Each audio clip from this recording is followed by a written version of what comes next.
Iran ने आलमी एटमी तवानाई agency से इजरायली हमलों की मजम्मत का मुतालबा कर दिया है।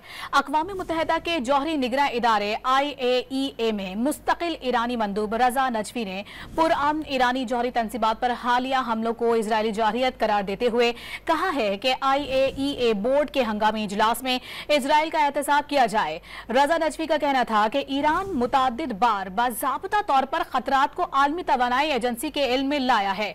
IAEA में मुस्तकिल ईरानी मंदूब का यह कहना था कि आलमी एजेंसी ने अपनी जिम्मेदारी पूरी नहीं की।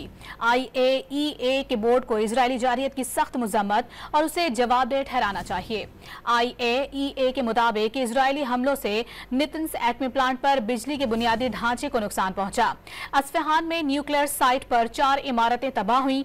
इसके अलावा फर्दो खंदब रिएक्टर और बोशहर प्लांट भी महफूज नहीं रहे।